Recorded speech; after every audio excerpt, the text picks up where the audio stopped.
নমস্কার। আজকে আমরা অভয়ের সাথে হওয়া অন্যায় নিয়ে কিছু কথা বলতে চাই। দয়া করে পুরোটা শুনবেন। স্থির ওই নয়ন জোড়া ছিল তারই রক্তে মোড়া। স্থির ওই নয়ন জোড়া ছিল তারই রক্তে মোড়া। পড়েছিল তার নিথর দেহখানা, কারা যেন তার উপর দিয়েছিল হানা। চূড়ান্ত কাম উত্তেজনা নাকি চক্রান্ত? চূড়ান্ত কাম উত্তেজনা নাকি চক্রান্ত? কার নৃশংসতায় সেদিন অভয়া হয়েছিল আক্রান্ত? অত্যাচারের অতিরিক্ততা, দুর্নীতির হিংস্রতা সেদিন কেড়ে নিল জীবন দক্ষের জীবনটা।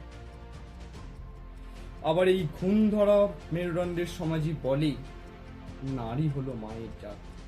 ভগবানের পর কোনো মানুষকে বাঁচাতে পারে একমাত্র ডাক্তারের হাত। কি আশ্চর্য, এই বুক ফোলানো সমাজের বুকেই ঘটে গেল অভয়ার জীবন যৌবন হতে রক্তপাত। তখন ভাবা হলো না একবারও সে মায়ের জাত। তার শরীরেও রয়েছে দুটি ডাক্তারির হাত। কে জানে এর আগে কত অভয়া হয়েছে বধ সমাজের ওই অসুরগুলোর হাতে। তাই ভেবো না এই ঘটনা প্রথমবার। এই ঘটনা হলো বারবার ঘটার পর প্রকাশ পাওয়া একবার। তাই ছেড়ো না এই দুর্নীতিকে, ছেড়ো না মানুষের মধ্যে মিশে থাকা ওই অমানুষগুলোকে। যোগ দাও আন্দোলনে, মেলাও হাতে হাত, স্বরে স্বর, জাস্টিস ফর আরজি কর। বন্ধু, শুধু এই কবিতার কথা শুনে থেমে থাকলে আমাদের হবে না। বসে বসে শুধু সোশ্যাল মিডিয়াতে আন্দোলনকারী ছবি দেখলে আমরা কখনোই বিচার পাবো না।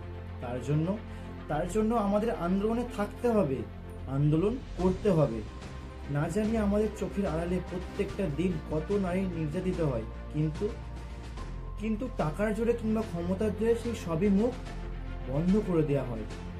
কখনো আবার খুনকে আত্মহত্যা বলে চালিয়ে দেওয়া হয়, কখনো নির্যাতনকে নিমেষেই নিছক মিথ্যা বলে চালিয়ে দেওয়া হয়। তাই এই ঘটনা যখন আজ জনসাধারণের চোখে ধরা পড়েছে, যখন সাধারণ মানুষ সমাজের এই নির্যাতিত বোনগুলোর হয়ে লড়ার একটা সুযোগ পেয়েছে, তখন এই লড়াই আমাদের ছাড়লে হবে না। আর আমরা আজ যদি লড়তে না পারি, মনে রেখো এই ঘটনা ঘটবে আবারও। শুধু ধর্ষিত হবে অন্য কেউ, অপরাধীও হবে অন্য কেউ, আর জায়গাটা হবে এই রাজ্যেরই অন্য কোথাও। তাই আবারও বলছি, সবাই যোগ দাও ওই আন্দোলনে, মেলাও হাতে হাত, স্বরে স্বর, জাস্টিস ফর আরজি কর।